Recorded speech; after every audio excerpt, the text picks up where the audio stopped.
Саламатсыздарбы, урматтуу кыргыз журтум. Ушу күнү түнү кызматыңыздарда көктөн буйрулган кыргызды ойготуучу, адамзатты куткаруучу Арстан Алай Абзалдаев. Мына биз ушуга чейин ошо ойлонуп мен аябай кубанып калдым. Бекер убара болуптурмун деп. Ошо чындап эле ошо кыргызды туура багыт менен алып баратыптырмын. Алымдын келишинче, колумдун жетишинче деп. Өзүм туура өсүп баратыптырмын. Ошо аркаман келаткан өзгөчө адамдарды ошо эфир аркылуу болобу, же келип ошо илим аркылуу сабак алып кеткенденби, же китеп алып кеткендерденби, ошолорду деле мындай өз жолу менен бурмалабай алып баратыптырмын деп аябай кубанып калдым. Себеби ошо күндөн күнгө ошо адамзаттын учур чагына карап, ошо күндө туулуу, күндө жаңылыкка, жаңы жашоого кубулуу болуп турат менде дагы. Ачылыштар болуп турат. Анан ошолорду көрүп, ошолорду жазып, ошолорду жеткирип, ошолорду келечек муундарга камдап, иреттеп, тетрадтарды жазып, ошо менен мындай баягы арканды алыс ташта дегендей алыстыкты көрүп, келечегибизге карап көргөндө ошол бекер убара болбоптурмун деп кубанып калдым. Ошо элди бекер мындай бурмалабаптырмын, убара кылбаптырмын, тетирисинче ошо эскичилигинен, пендечилигинен, ошо табылма түшүнүгүнөн чыгарып атыптырмын. Психологиясын ошо чыныгы астрологиялык, ааламдык түшүнүккө өткөрүп атыпмын деп кубанып калдым. Мына биз өткөн эфирлерде айттык эле, ошол эненин ичинде бала эмнеден жаралат? Деги эле энергиядан жаралат. Ошо эненин курсагында жатканда энергиядан, нурдан, ааламдан, актан бала жаралат. Ошо кезде эне токсикоз деп коебузбу, талгак деп коебузбу, бир мындай денесиби же тыеласыбы, же кандайдыр бир табитиби бир нерсени эңсеп, мисалга Манас бабам төрөлөрдө чыйыр дене ошо арстандын жолборсунун жүрөгүнө талгак болду дегендей,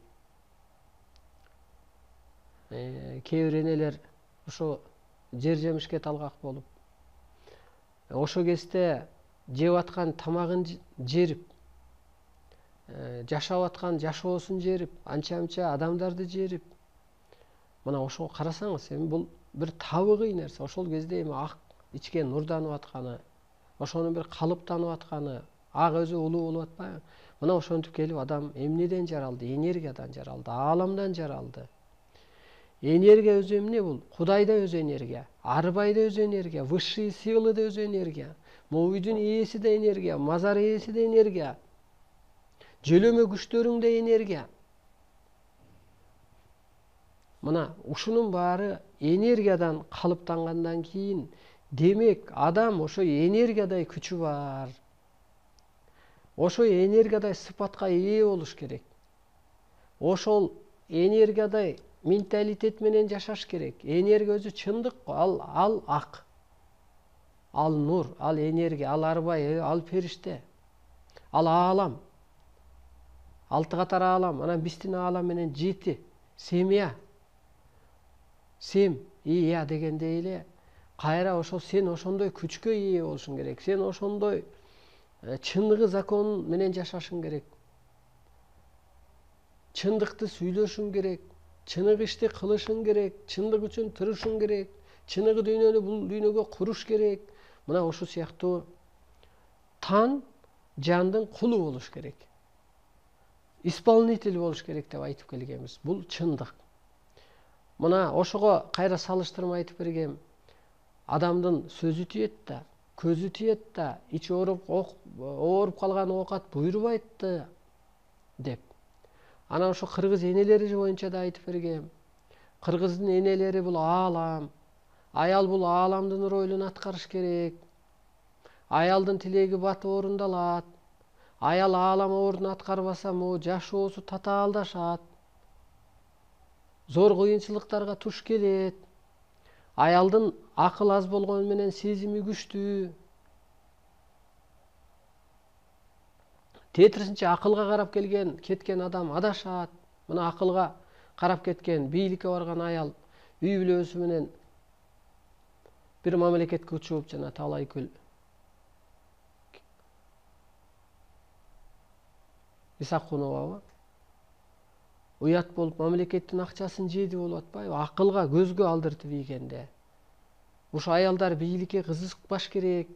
Аялдын ааламдык бийлиги укмуш, аялдын тилеги, батасы, назары, сезими катуу иштейт. Азыркы доордо ошо эркектер эне сыпатка өтүш керек. Эне сыпатка өтпөсө эркекке кыргын келген мезгил. Анткени эркек ошо акыл менен жашайт, кызыл кандуулук менен жашайт. Ошон үчүн эмоциясы күчтүү, ошон үчүн чыдабай ичкилик ичибейт.